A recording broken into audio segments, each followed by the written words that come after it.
sekali ya. Terima kasih telah hadir untuk mendukung juga.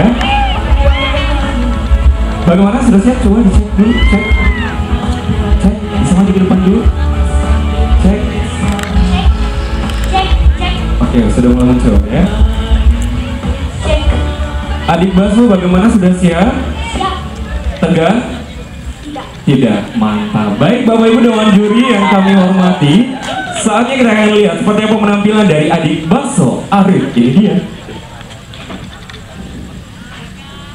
Bismillahirrahmanirrahim. Izin Batara Guru.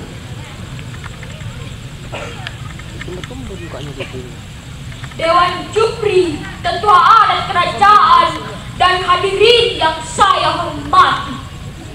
Ade Maraja, saya Basari Fadil dari SDN 1 Galembata. Kisah pada zaman dahulu kala di dalam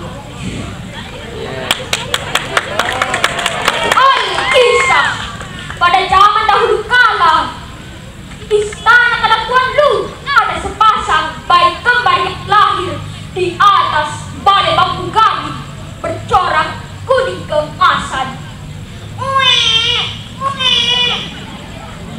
Bayi laki-laki itu oleh Laki Uleng sang ayah diberi nama Sabergadi, sementara bayi perempuannya diberi nama Iwet Tendri Abe.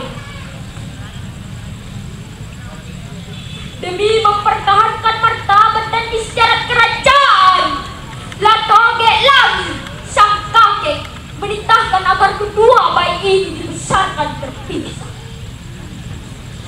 Pisahkanlah dua cucuku ini agar kelak tidak saling jatuh cinta dan menikah. Mendengar titah rata, bayi itu pun dibesarkan terpisah. Sawergadi dibesarkan Kadakuan Lu, sementara Iwet Tendri Abeng dibawa oleh neneknya Wepada Uleng ke istana Tokotika. 17 tahun berlalu di pesta adat kerajaan, Sawergadi yang telah tumbuh dewasa bertemu Iwet Tendri Abeng yang cantik jelita. Keduanya pun berkenalan. Siapa nak kamu, wahai putri jelita? Saya Putri Iwet Tendri Abeng dari kerajaan Tokotika.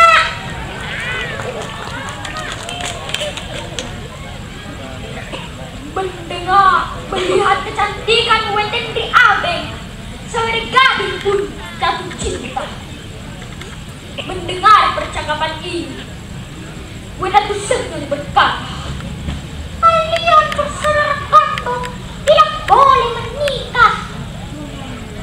Sawergadi pun bersedih dan patah hati melihat saudaranya sering buru. Iwet Tendri Abeng membunuh Sawergadi. "Berangkatlah wahai saudaraku ke tanah Bugis.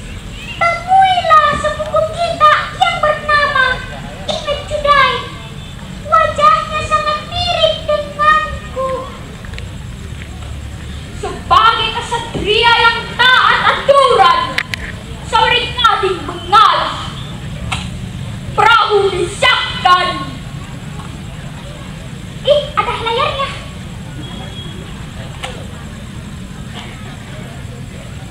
Berlayarlah Sawergadi menakodai perahu kayu Walenren bersama pengawalnya ke tanah Bugis. Di tengah perjalanan, meskipun badai dan gelombang samudra menerjangnya, hati Sawergadi tetap teguh. Keinginannya segera bertemu dengan sang putri impian tak tergoyahkan. Todok Puli Temelara.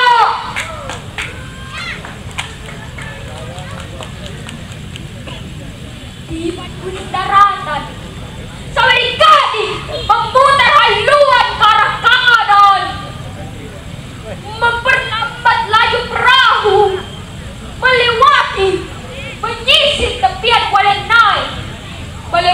di ujung timur Lampulu. Singkat cerita, sampailah seorang gadis beserta pengawalnya di Sarapoe, Cina Pemana. Seorang gadis menghadap sang raja agar leluasa melihat wajah Iwet Sudai dari dekat. Seorang gadis memakai menyamar. Seorang gadis menghadap raja.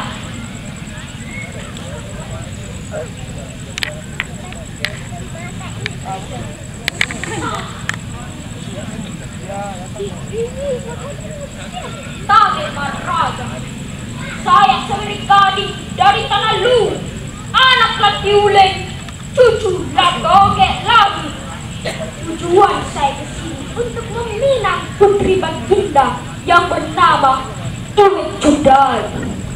Kata seorang gadis sangat sopan. Melihat wajah seorang gadis yang nampak kumal, Iwet Sudai yang duduk di samping ayahnya menolak lamaran seorang gadis.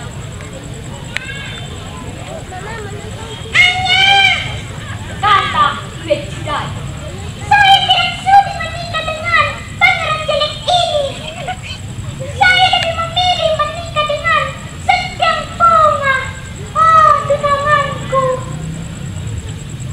Namun ketika seorang gadis membuka topengnya, nampaklah wajah aslinya yang tampan. Dan saat itu pula kulitnya mulus, dagunya lancip, hidungnya bangir, sorot matanya indah dan tajam seperti mata Banyuwangi.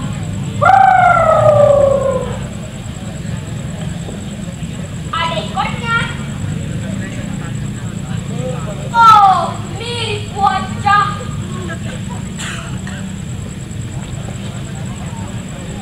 Dan saat itu pula Iwet Sudai kaget melihat ketemparan seorang gadis.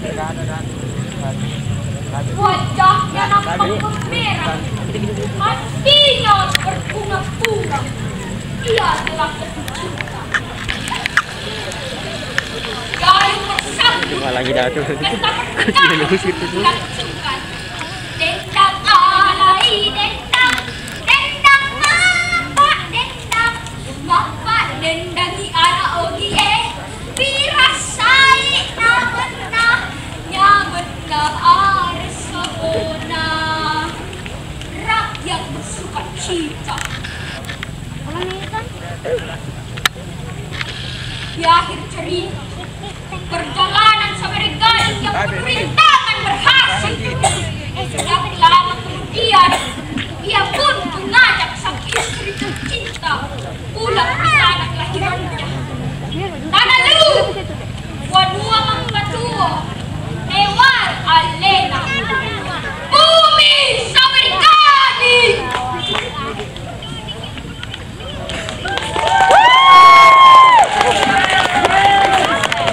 Untuk putra mahkota, untuk putra Raja Boneh, Raja kebingungan, dan setiap sadang lumini berlaku hukum adat, yaitu seorang gadis Lu tidak dibenarkan menikah dengan